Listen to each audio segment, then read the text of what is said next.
Folks, I got a big update for you guys on this missing UFO space technology story. And I know that there's apparently another name that has been found, another person that, you know, checked out suspiciously, but this isn't going to be a video about that. This is going to be a video that's going to dig deeper into Amy Eskridge. If you don't know, if you haven't been following the story, she is the scientist that was apparently working on advanced propulsion technology. Allegedly, they were reverse engineering technology that is, you know, not from this earth. That's, let's say, okay, that's a bit more of a bold claim, but she was apparently working on advanced anti-gravity technology that was apparently going to be used in the aerospace industry. And she said she was being stalked by what she thought were private contractors from military companies trying to shut down her research because of how much loss it would cause to their billion-dollar companies. And she said a bunch of times, I got to be careful because I had a video got flagged recently for saying this stuff, but she said she would never hurt herself. She would never check out. And if anything happens to her, those are the people responsible. Now, a lot of people have been shitting on her on Twitter. They've been talking down the situation. They've been saying that she's a kook. They've been saying that she doesn't know what she's talking about. But for me, I'm still convinced. But I'm going to break down everything. I'm going to break down the new evidence for something seriously bad happening to her and her not doing it herself. And then I'm going to break down some of the theories that she is full of shit. Let's see. We're going to work it out together, okay? Because I do feel like there's a bit of a concerted effort to hush some of this stuff up. And they don't even want you talking about this on Twitter. So I do think that maybe there's something a little bit dark going on here, okay? So look, we've been covering her extensively. She passed away under very, very mysterious circumstances. Let me just give you the quick recap, all right? She was working on these advanced technologies, and she was basically confronted during a Q&A when she was giving a presentation. And people in the audience basically said, you know, what happens to the innovator who's afraid of disappearing? People that work on this technology tend to disappear. So something was up. And for everybody now that's calling her out and saying, oh, no, she was just a crackpot, I don't know. All right. So we'll recap. What about the innovator who's afraid of disappearing? That's a whole other problem. I think doing it in the public is better in that case. But that's a different... It still doesn't mean you won't disappear. Even if you do it in the public, it still don't mean that the inventor won't disappear for lots of reasons. Like Ming Lee. So that's a reference to another advanced scientist, Ming Lee, who basically mysteriously, you know, passed away in the midst of very high-level research. She wasn't heard from for a really long time, several years, okay? And basically everybody's just trying to get to the bottom of this situation with Amy Eskridge. So there was a 2020 interview which has been doing the rounds quite a lot where she discussed some of her research. This has been getting posted everywhere. It's been okay. We've already talked about this and showed this in other videos, but I'm just giving you all the context so you can understand what comes next. But these are viral posts. It says, this is Amy Eskridge. She's one of the 11 scientists who died or disappeared recently linked to high government research and secrets. Amy researched anti-gravity, and in this clip reveals anti-gravity was already discovered 4 times, but each time the government suppressed it. She then reveals she was close to discovering it, but was threatened that she would be killed if she published it.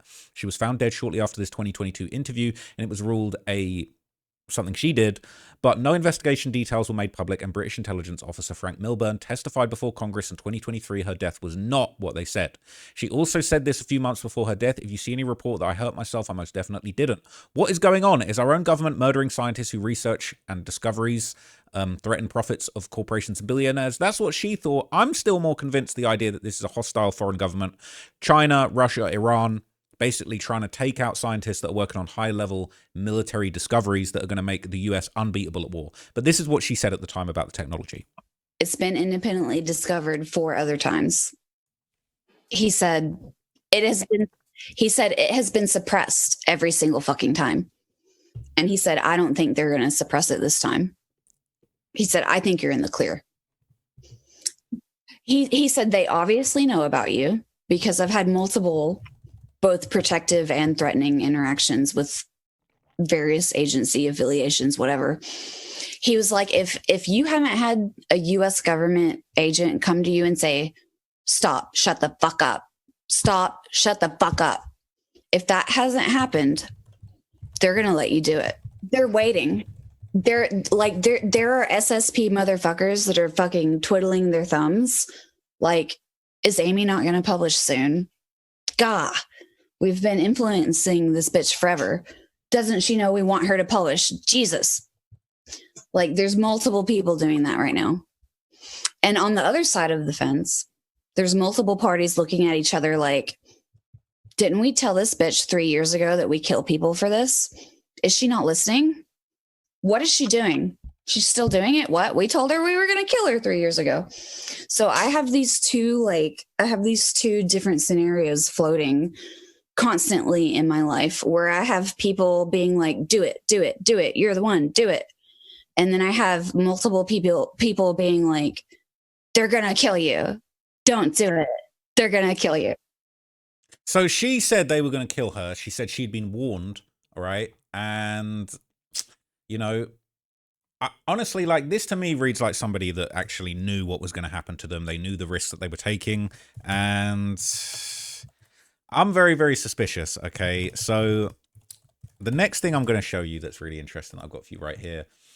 This is more people basically just talking about it. So House Representative Eric Burleson would publicly address her case in Congress, I believe this was, a congressional hearing. Your thoughts on... Oh, no. Okay, there was a different one that was in Congress, but he's obviously in interviews talking about it. So it says, just in Representative Eric Burleson, there's significant evidence Amy Eskridge was targeted by a direct energy weapon. Amy Eskridge was the victim of what others call the Havana syndrome, which we now know is the result of directed energy type weapons using microwave energy. It's well documented. He personally knows several others in the intelligence community still dealing with the lasting effects. Amy Eskridge was a scientist involved in anti-gravity research, possibly linked to UFO reverse engineering. Eric Burleson says the evidence was presented by ex-UK Intel operative Frank Milburn, and I'll show you what he said in a minute. Is this technology being turned against American citizens? What do you think? Could you just expound on your thoughts on Amy Eskridge and others? Yeah. So I'm not certain about the others, but I know that Amy Eskridge was clearly distraught. She was telegraphing to friends and family that she was being harassed. She engaged the services of a former British intelligence officer who was investigating the harassment or the strange things that were happening to her. They were able to determine that she was the victim of what others call the Havana syndrome, which we now know is the result of a directed energy type weapon using microwave energy. This is well documented. I think 60 Minutes was one of the first to document what was going on to multiple people in our intelligence community. So I personally know several others who are still dealing with the unfortunate lasting effects of Havana syndrome. So that's not a controversial or speculative or wild idea. It's certainly been documented, well documented. But I'm not certain if the other scientists experienced Havana syndrome, but Amy, it was. I think that they had significant evidence that she was a victim of that. Done a few videos on the Havana syndrome, and I do agree. She showed off injuries and burns to her hands that she believed was caused by these directed energy weapons. There's been examples of U.S. Government personnel working in Havana, in Cuba, and other countries, including Russia, where they have reported suffering serious internal injuries for years after what they believe is a directed energy weapon from a hostile foreign government. And what's really interesting is the government covered that up. They said it didn't happen, it's not a thing, no such thing. They didn't want the panic, and they didn't. I'll keep it real with you. Here's just look. In the UK, there was a Russian spy that was retired. He'd moved out of Russia, was living in the UK, and the Russians came and they sent people to poison him to death. And I believe a UK police officer was also ended up being poisoned during this incident, right? The Salisbury poisoning, go and look it up. And the UK government really tried to cover this up because they didn't even want to admit that this was the use of a biological weapon on UK soil by a hostile foreign government, Russia. They didn't want to confront the fact that they'd been attacked on their own soil by Russia. That would have low-key triggered Article 5 in NATO, all right? And it would have been all-out war with Russia. UK are some bitches, and they would rather cover it up. And the US, not as bitchy as the UK, but the US don't want the world to know that foreign hostile governments are using these weapons to injure their personnel because it's an act of war and they don't actually want to confront it. And I think this could be the very same thing. So this is the UK intelligence officer, Frank Milburn, a close friend to Amy Eskridge, and he is the one that actually released the texts basically related to it's, you know, her basically warning that something is going to happen to her. And there's more texts now that have been released beyond the ones that I showed you the other day. And it is crazy. I'm going to follow Frank Milburn because he's got the goods right now. It says DEW attacks against Amy Eskridge are not alleged. They're real. Directed energy weapons. That's DEW. As video and imagery sent to multiple contacts show her and other witness testimony on camera, this deserves investigation regardless of the connection to recent scientist mortality cases. Get facts right before posting. It says, watch the move. The same experts telling you there's no links between documented defend aerospace deaths are now adding Amy Eskridge to the list. A researcher named Amy Eskridge was found dead in Alabama in 2022 after she warned that her life could be in danger. She was reportedly working on anti-gravity technology, and this obviously could make her possibly the 11th scientist. At what point does the FBI just stop dismissing these cases as disparate and unrelated and start asking whether there's actually a pattern here? A researcher named So we've seen clips of people on the news talking about, no, there's nothing to see here. 10 people, it happens, people die. I don't buy it personally, okay? So here's some of the messages that have been released by Frank Milburn. It says, I spoke to her immediately after one incident with another witness present, and she sent video and imagery to me. So it says, I've refrained from posting this for 4 years since my co-founder, Amy Eskridge, was killed. If I sent these texts to her before I died, I would expect her to disclose them to the authorities. But this has, it's got a note suggested. It says this person has no papers, patterns, or data backing either theory of Lazar's E115. The threats and pain rays are only self-reported screenshots. Eskridge's death was ruled her own doing, and extraordinary claims with zero independent evidence. So they want you to just shut up and not look, right? Oh, there's no proof. Oh, it's just her self-reporting. So what? She self-reported these injuries. We got pictures of them, right? She says the recent version of Signal will. Okay, no, I've got the screenshots in another post anyway. So let me just move on. Hang on. Is that the same post? Let me just get you the right post here real quick. I just want to see Frank's posts. So he's reposting this, says, F them all indeed. I reported this to intelligence and law enforcement immediately afterwards, such as the FBI and CSIS, and no one gave a substantive fuck. I'm no longer going to be silent and afraid for my own life, as I know they can't get me now. I've lived through it all. So it says, this is the images of the injuries. She's got burnt hands, very, very specific burns there. It says, look like red gloves, burned the shit out of them 6 weeks ago while we were writing the bio threat proposal for the DHS for the NYC subway system. Same project at my friend's house who has the bio threat detection technology. Said, I thought I had a weird rash on my hands until I noticed something on the window pane a few days later. I would never have known they were radiation burns if they hadn't accidentally vaporized the window blinds. You deserve to know they've seriously injured you with this shit. It says, docs can try and tell me this was just dry skin, except for why was there a perfect x-ray image of my fucking head emblazoned on a window pane during the same time span? How does my dry skin or known PTSD diagnosis somehow magically emblazon a perfect image of my upper body on a window pane? Deleted and reposted just to fix typos. It said, was sitting at this coffee table typing on my computer at my friend's house when it happened. White blur on the window, lined up perfectly. And she said, suffer in silence. Sure, silence is a pretty good tactic right now. Do not make a big deal out of it in public or to people you don't trust. But if you have hands and feet currently fried to a crisp, dude, this window pane evidence is all you need to tell you. Cover up your freaking windows. It requires line of sight, even 18 stories up. Where are the power towers in relation to your window? Where are outside light fixtures or street lamps in relation to your window? It's not a satellite. It's a local RF weapon. Local requires line of sight. Cover your windows. So DW use against civilians is being covered up super hard. I told you that, including docs telling you that you're just plain wrong and referring you to a psych ward instead of treating your obviously real physical symptoms. Said, yeah, man, I don't know, but don't tell anyone I said these things. Yes, my hands bled right after this recent attack. It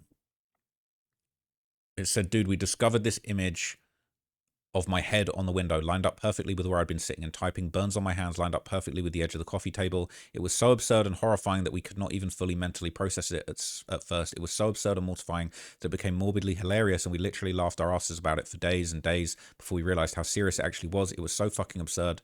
We just laughed and laughed, couldn't even process it. And this is wise words from Amy Eskridge. Let me zoom in. Where's the zoom? Where's my zoom button? It said, had no reassurance of what they'd find of value on there, and certainly no guaranteed ROI of the significant investment of living on the west rather than the east side of the continent. But it's important to remember that no matter where people venture to or what they find there, they'll always come up with a way to live and be profitable wherever they are once they get there, because they have to. Additionally, there's significant value to be harvested from the getting there part. Technology will stretch its limits to accommodate the imperative of human curiosity to find out what lies beyond. Those limits will then be broken and surpassed in ways that could not have occurred without our compulsion to push the boundaries. The builders of the railroads made the largest pile of short-term money during the push westward, but there was plenty to go around for everyone once the railroads got us to where we were going. It will be the same with space. The fastest and biggest pile of cash, Elon Musk, will be made building the infrastructure to get us there, SpaceX, and maintain a presence. We'll then find plenty of value to keep us going back when we get there, and we'll have all the new technology in our back pockets that made it all possible. This is a smart woman. This is a very, very smart woman, okay? More pictures of her with, you know, the burns on her hands. It says, you know, she's got the melted window blinds. There's proof of it all. They're saying, oh, there's no proof, self-reported, but then all these pictures, what about these pictures? Right? They melted the window blinds doing it. Whatever it was, atomized then plastic the blinds were made out of and condensed the material of the glass window pane in a perfect outline of my head. Dang. This is my head. Blinds were down when it happened. Raised them to get a picture. So not looking like an alleged incident, looking like a real incident that happened, okay? Yeah, this is super sus. I think that's where it came from. So it says, in this incident, Amy walks us through the attack. Where is it? Amy walks us through the attack, and you can hear two other voices in the background. There were two alleged witnesses present, so not an alleged DW attack that only she reported. I've been typing on this fucking offline computer right here. Super fucking sensitive fucking shit for the past several days. With this window right here to my right, and that window door right there to my left. And I've been, my hands have been burned to hell and back as I've been typing. Because you can beam me through there and through there, and you can get a 3D image of what I'm typing. Because this computer doesn't have a Wi-Fi card, you can't hack it, but you can maybe get a 3D image of me typing. So like we just did that, and did that as an act of pure desperation. And guess what? I feel better immediately. Like, my hands still burn because there's damage. But it's like my body relaxed when we barricaded the shit. And it was like, oh, like relief. Like immediately.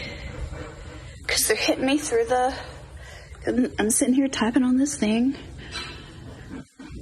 Like, directed energy weapons are about harming and harassing people, but they're also sometimes surveillance mechanisms where you can't hack the computer because there's no Wi-Fi card, but you can send microwaves in to get a 3D image of me typing on the keyboard, and you can reconstruct what I'm typing by microwaving me, even though you can't hack it because there's no Wi-Fi card. That's the type of shenanigans going on right now. Like, that's the reality of, like, directed energy tools and weapons. Like, that's kind of the shit that's going on. It's spooky, man. It's super, super creepy. So let's take a look, all right? Okay, there's more. There's actually more. There's actually way more. There's way more. Okay, I could keep going. Should I keep going? So it says, I know she was working on something for Homeland Security here, as I have the messaging and even attended a meeting myself with Amy, the witness to this DW attack, one of her other partners in Homeland personnel. Amy even gives us a write-up for this alleged DW incident. So we kind of have heard a lot of that, right? But she's kind of explained it, more information on it. These are the same things because she's talking about laughing and it was comical. So yeah, it's pretty crazy. So what I want to show you next, all right, this is one more post before I show you everyone discrediting her. And this is somebody saying that Amy reached out to them and she actually has an idea of who might have been involved in this. So it says, Amy Eskridge reached out to me a few times in 2021 and 2022. She warned me to be careful about what I'd been sharing as she feared for my life, what I was disclosing. She said that my press conference put me in danger of assassination, and she was privy to an organized campaign to discredit and slur me publicly as a cover-up effort for what I knew and released. She claimed knowledge of holographic technology and V2K that was used to manipulate human perception. I told her I was aware of it and had seen it in use. She also told me that she was absolutely not suicidal. She was afraid she was going to be killed for her research and public work and the information she was sharing publicly. She said BAE Systems was insidious and had unchecked power. If you don't believe me, it's all true. Now, BAE Systems is a big weapons manufacturer. Okay, I'm not saying they did it, but that's an interesting point that was added in. So what I want to show you now is basically everybody's saying that she's a crackpot. And I feel like there's something quite dark going on behind the scenes with this. So there's this big post that's been going around, all right? And someone's saying it's absolutely shocking to watch the fake missing scientist story continue to grow and flourish. It's yet another depressing example of how clickbait news media and greedy podcast grifters shamelessly profit from a society that lacks basic critical thinking skills. So they're trying to say, all right, shut up, all right? And so there's been a few sort of long posts discrediting her. So this is the post I was looking for, right? It says the UFO community has a new martyr, Amy Eskridge, brave scientist murdered by aerospace contractors, silenced before she could reveal the truth about anti-gravity propulsion, the 11th dead scientist, a hero. Except, has anyone actually read her texts, watched her videos? Yes, because I have, and what they reveal isn't a silenced genius. It's a deeply mentally ill woman in a catastrophic paranoid break and a community that did absolutely nothing to help her. Let's get into it. Let's start with the science. Amy claims that she cracked the anti-gravity puzzle that Bob Lazar, her words, got 100% backwards, except Amy had no physics training, none, a biology and chemistry background, no published physics research, no credentials in exotic propulsion. What she had was her father's NASA name, a shell company called the Institute for Exotic Science, and credulous UFO believers ready to hand over money. But it gets wilder. Amy didn't just believe in anti-gravity, she believed in ultra-terrestrials, beings from our future, P-47s and P-52s, humans from 47,000 and 52,000 years from now, coming back to intervene in our timeline. Looking Glass doctrine, converging timelines, apocalyptic calamity scenarios, QAnon adjacent mythology dressed up in pseudo-scientific language. This wasn't a physicist, this was someone whose conspiratorial belief system had completely consumed her reality. Now let's talk about these final weeks. In May 2022, 2 weeks before her death, Amy's signal messages paint a picture of complete psychological freefall. She cracked the true role of Element 115 in alien craft propulsion, left herself a voice memo about it driving. That memo got surveilled and now she was on a kill list. Private aerospace engineer contractors had deployed directed energy weapons against her, RFK-band emitters run off car batteries in parked SUVs, shooting microwave beams through her window. She had radiation burns on her hands, her window blinds had been vaporized, and an X-ray image of her head was burned on the window pane. Her supposed ex-CIA weapons guy and supposed retired Stratcom general both confirmed it. Private contractors hired to harass her to her death because her IP threatened billion-dollar defense contracts. Israel was also involved. Her dental records listed her employer as a technology center in Haifa. Mossad had socially engineered her dental insurance, obviously. Anonymous messages arrived at night, creepy nursery rhymes coaching her to hurt herself, instructions to walk out into a barn in the dark, psychological warfare to drive her to take herself out of here before she could submit her next proposal to DARPA and NASA. She told everyone around her obsessively, I did not hurt myself, I didn't shoot myself, I didn't overdose, I didn't drive off a cliff. So many times she made it believe her, she believed it made her untouchable. But on June 11th, 2022, she died of a gunshot to the head that they're saying was her. So her father says that there's nothing suspicious about her death, and the police ruled no foul play. The woman was in crisis, visible, documented, textbook, and every person in her circle, her ex-CIA weapons guy and her retired general, her fellow UFO researchers, validated every delusion instead of getting her help. Nobody said, Amy, this isn't real. Nobody intervened. 4 years later, the same community is holding her up as a martyr, the 11th dead scientist, proof of a cover-up. They didn't protect her when she was alive. Now they're exploiting her while she's dead. That's the real story of Amy Eskridge, not a silenced genius. A completely failed woman by the community that's now profiting off her memory is bizarre. I didn't see a shred of evidence against it. She posted photos, right? I mean, look, this guy's got a degree in physics, all right? So he's obviously not feeling that. He's got the scuba dive master on there as well, okay? So willing to completely trash her and say that she was mentally unwell, but there's really no proof. I'm seeing more proof from Amy than I am seeing from this guy. But hey, you guys can make your own decisions, okay? I have given you both sides of the story. You're going to have to decide how you want to approach it, okay? But I personally think something very, very dark is going on. I do believe in the Havana Syndrome. I think that is being covered up so countries don't have to go to war with each other. These are little incursions. They don't want to escalate into a war. But I think deep down, the CIA, FBI know what's going on. And I still think this could be actions by a hostile government. And I believe her. I honestly believe her. So I believe her and I believe her friends. And I think that people trying to shut it down with zero evidence, just calling her a crackpot, doesn't prove anything. But anyway, let me know what you thought of that. I'll be back with some more videos. I'm going to do a big David update and I'll keep you guys posted on everything that happens. But for now, I'm out of here, gang. Peace.